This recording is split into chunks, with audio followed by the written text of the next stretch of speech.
Oke, assalamualaikum. Perkenalkan, nama saya Andriani, NIM 1931011, Prodi Pendidikan Fisika, Universitas Pasir Pangarayan, mata kuliah eksperimen fisika. Dosen pengampu Pak Soibun MPD. Baiklah, di sini saya akan membuat video virtual lab tentang hukum Ohm. Jadi, praktikum hukum Ohm ini dilakukan secara virtual dengan menggunakan virtual laboratorium Maya Kemdikbud, di mana dengan menggunakannya kita dapat melakukan praktikum tentang fisika. Baiklah, adapun tujuan dari percobaan ini atau praktikum ini: 1. Mengetahui dan memahami hukum Ohm. Yang kedua, memahami hubungan antara tegangan dan arus listrik pada hukum Ohm. Yang ketiga, menentukan nilai arus dengan nilai tegangan yang berbeda. 4. Menentukan nilai arus dengan nilai hambatan yang berbeda. Sebelum kita melakukan praktikum, kita akan membahas dulu tentang hukum Ohm. Jadi ada seorang ilmuwan ahli fisika berkeluarga negaraan Jerman yang bernama Georg Simon Ohm pada tahun 1787 sampai 1854. Beliau menyatakan bahwa hukum Ohm adalah besaran beda potensial listrik ujung-ujung penghantar yang menghambat tetapan sebanding dengan kuat arus listrik yang mengaliri melalui penghantar selama suhu penghantar tersebut dijaga tetap. Jadi, bunyi hukum Ohm adalah kuat arus dalam suatu rangkaian lurus dengan tegangan pada ujung-ujung rangkaian dan berbanding terbalik dengan hambatan rangkaiannya.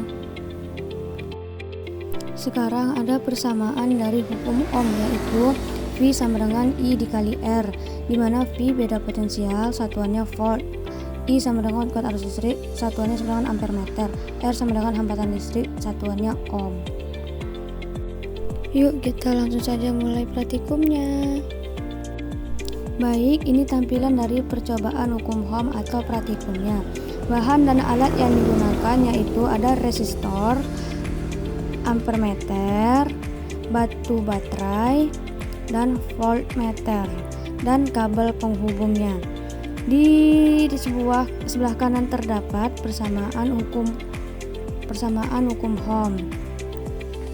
I itu sama dengan arus, V hambatan dibagi tegangan dibagi hambatan. Dan baik, pengaturan di bawahnya yaitu baterainya mengatur tegangan hambatannya. Baterai kalau kita klik dalam keadaan close, maka tidak ada arus yang mengalirinya. Bisa kita lihat sama-sama.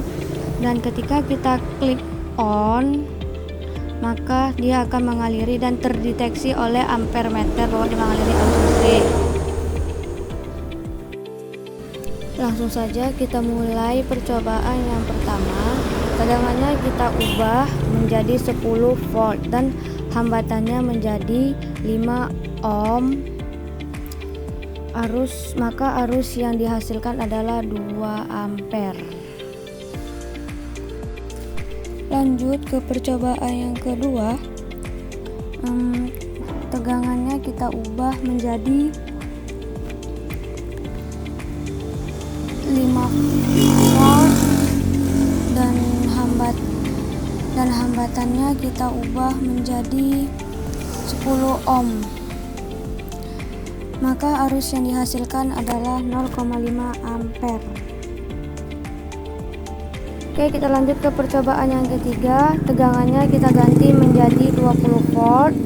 Tegangannya kita ganti menjadi 4 ohm. Maka hasilnya yaitu 5 ampere.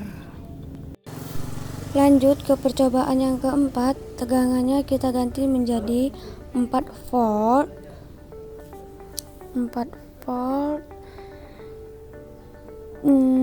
Dan tegangannya kita ganti menjadi 20 ohm. Maka arus yang dihasilkan adalah 0,20 ampere. Lanjut kita ke percobaan yang kelima, di mana tegangannya yaitu kita ubah menjadi 16 volt dan hambatannya kita ubah menjadi 8 ohm.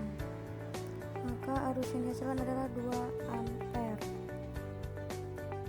Nah, jadi gini guys, di tegangan itu hanya batas maksimalnya itu 24 volt, lebih dari itu tidak bisa digunakan. Dan di hambatannya itu maksimalnya adalah 40 ohm, lebih dari itu tidak bisa digunakan guys.